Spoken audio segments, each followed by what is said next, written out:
Yes, students, now let's begin with the worksheet 6. But before starting this worksheet, we will understand the concept that is property of division of a whole number. ठीक है, तो worksheet start करने से पहले सबसे पहले हमने properties को समझना है. We will understand the concept of these properties one by one. These properties are very important and these are used in the questions which are the questions of worksheet 6. ठीक है, जो worksheet 6 के questions हैं उसमें ये properties use होंगी. So listen me very carefully. Okay students. So what is the property number 1? Property number 1 क्या कहती है?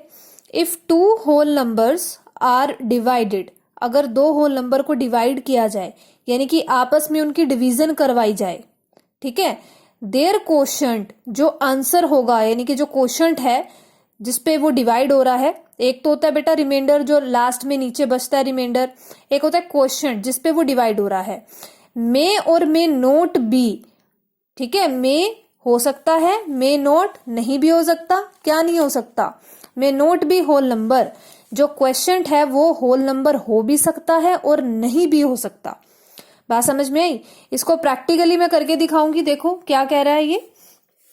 आपकी प्रॉपर्टी ये कहती है कि इफ टू होल नंबर, तो मैं कोई भी दो होल नंबर ले लेती हूँ, फॉर एग्जाम्पल 3 और एक ले लिया मैंने 6.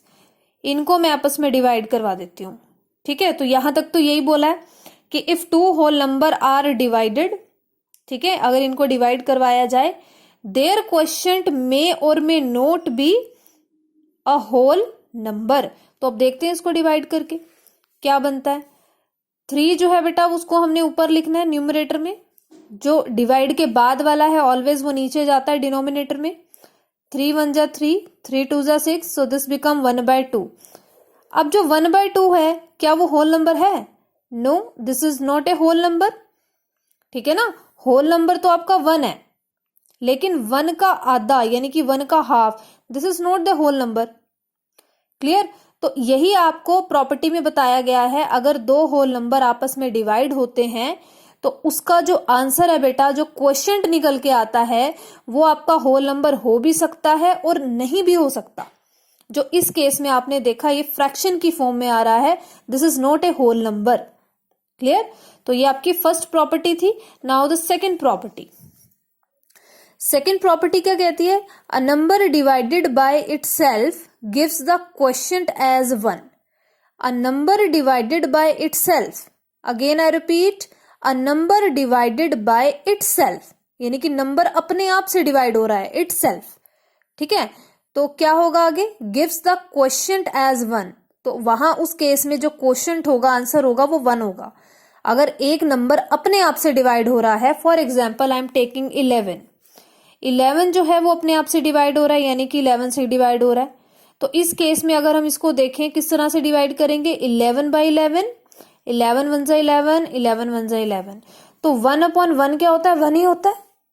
क्लियर? 1/1 क्या होगा बेटा? 1 ही होगा.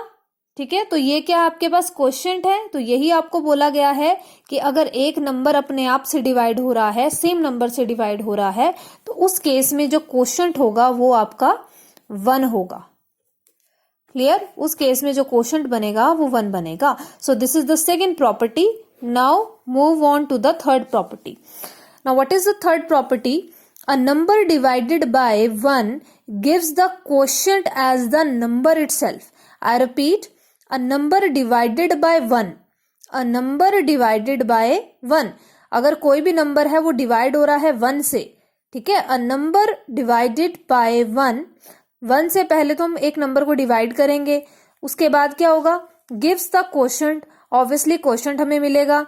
कैसा होगा वो? एज द नंबर इटसेल्फ यानी कि जो नंबर आप ले रहे हो, जो नंबर आपने लिखा है, जिस नंबर को 1 से डिवाइड कर रहे हो, क्वोशिएंट भी आपका वही आएगा, सेम वही नंबर. अब देखो इधर, यहां पे मैंने लिया है 12, तो 12 को मैं डिवाइड कर रही हूं 1 से, यही बोला गया था. अ नंबर डिवाइडेड बाय 1 से तो डिवाइड कर रही हूं. A number divided by 1 gives the quotient as the number itself. यही वाला नंबर मिलेगा हमें. कैसे? 12/1. अब आपके पास न्यूमरेटर क्या है? 12, डिनोमिनेटर क्या है? 1.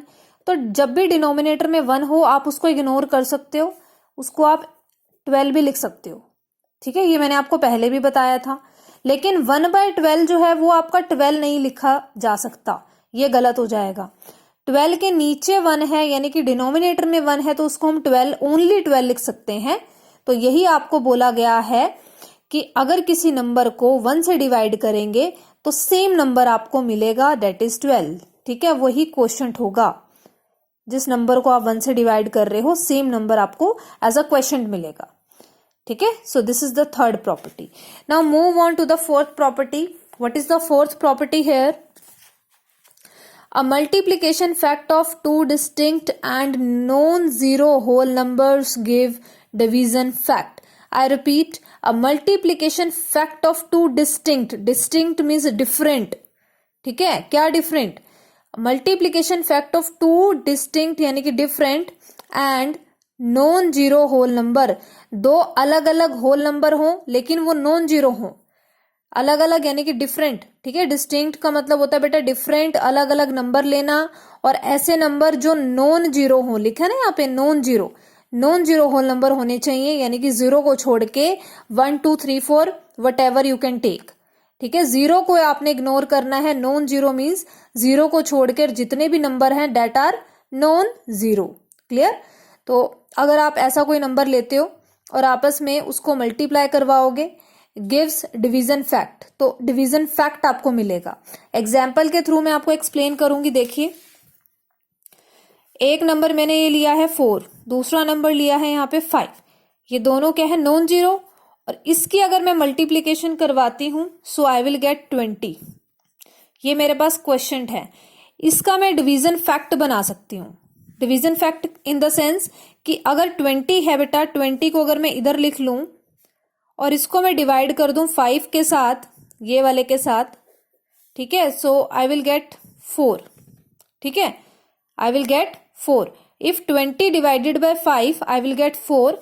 If 20 divided by 4, if 20 divided by 4 I will get 5। यानी कि एक दूसरे के रिवर्स मिल रहे हैं, और इनको जब हम आपस में मल्टीप्लाई करवाएंगे तो 20 मिलेगा। तो आप देख सकते हैं किस तरह से ये रिलेशन बना हुआ है। ठीक है, जब हमने 4 को 5 से मल्टीप्लाई किया तो 20 आया, और जो आपके पास क्वोशंट ये जो आया है, सॉरी प्रोडक्ट, ये जो प्रोडक्ट आया है आपके पास, इस प्रोडक्ट को बेटे आप किसी भी नंबर से, ये जो दो नंबर हैं इनमें से किसी से भी आप डिवाइड कर दीजिए, आपको सेकंड वाला नंबर मिल जाएगा। अगर आप 20 को 5 से डिवाइड कर रहे हो तो 4 मिल जाएगा, अगर 20 को 4 से डिवाइड कर रहे हो तो 5 मिल जाएगा, यानी कि दूसरा नंबर आपको मिल जाएगा जो साथ में प्रोडक्ट में है। Is it clear, student? So this is the multiplication fact. Okay, this is multiplication fact. Clear? Now see the fifth property. Fifth property आपकी क्या कहती है? 0 divided by any number gives the quotient as 0. 0 divided by any number, अगर आप 0 को किसी भी number से डिवाइड करोगे, गिव्स द क्वोशंट एज 0। ये तो बहुत इजी प्रॉपर्टी है बेटे। अगर आप किसी भी नंबर को 0 से डिवाइड कर रहे हो या फिर 0 को किसी भी नंबर से डिवाइड कर रहे हो तो आपको 0 ही मिलेगा। ठीक है, जो आंसर आएगा वो 0 ही आएगा। तो यही प्रॉपर्टी आपकी मल्टीप्लीकेशन में है। ठीक है, और यही प्रॉपर्टी आपकी डिवीजन में है। अगर मल्टीप्लिकेशन में भी क्या है, अगर किसी नंबर को 0 से मल्टीप्लाई करोगे तो 0 आएगा, और डिवीजन में भी यही है, अगर आप 0 को किसी भी नंबर से डिवाइड कर रहे हो तो क्वेश्चन यहाँ पे 0 ही आएगा। Clear student? And one thing more बेटा, आपको एक यहाँ पे जो रिमाइंडर थ्योरम है उसको अपने माइंड में रखना है। जैसे कि यहाँ पे मैं लिखती हूँ dividend equal to divisor multiply by quotient plus remainder. ठीक है, तो ये आपके पास थ्योरम है, रिमाइंडर थ्योरम कहते हैं इसको, या आप कह लीजिए एक फॉर्मूला है, ये आपको अपने माइंड में सेट रखना है। Clear? If I am taking one example, for example अगर मैं लेती हूं 81 को डिवाइड करते हैं 9 से, जो 81 है बेटा वो बड़ा नंबर है। ठीक है, तो उसको हम कहाँ रखेंगे? डिवीजन साइन के अंदर। और जो 9 है वो छोटा है तो उसको हम कहाँ रखेंगे? बाहर। ठीक है, तो यहाँ पे जो अंदर वाला है ये क्या हो जाएगा, डिविडेंड। तो 81 इज द डिविडेंड। डिवाइजर क्या है यहाँ पे, जो डिवाइड कर रहा है, that is 9 multiply by quotient. Quotient क्या होगा, 9 को 9 से डिवाइड करेंगे तो 81 से हो जाएगा ना डिवाइड, ये है ना। तो यहाँ पे आपका क्वोशंट क्या आएगा, 9। रिमाइंडर तो यहाँ पे कुछ भी नहीं है क्योंकि 81 जो है वो 9 के टेबल पर डिविजिबल है, तो यहाँ आ जाएगा 0। Clear. So 9 into 9 this become 81 plus 0 क्या आएगा, 81 ही आएगा। तो यही तो आपने फाइंड आउट करना था। ठीक है, तो यहाँ पे दोनों के दोनों क्या हो गए हैं, बराबर हो गए हैं, इक्वल हो गए हैं। डिविडेंड जो है बेटा वो आपका इक्वल आएगा इसके पूरे के। यानी कि अब आपने क्या करना है बेटा, वर्कशीट 6 में जो वर्कशीट 6 का जो फर्स्ट क्वेश्चन है वो यही है, आपने डिवीजन करनी है सबसे पहले। ठीक है, डिवीजन करके इस फॉर्मूले से आपने चेकिंग भी करनी है, लेफ्ट और राइट जो साइड हैं दोनों वो इक्वल हैं या नहीं है। ठीक है, तो 1 by 1 you have to solve all the question. अब वर्कशीट पे आइए, I will explain you how to do this questions.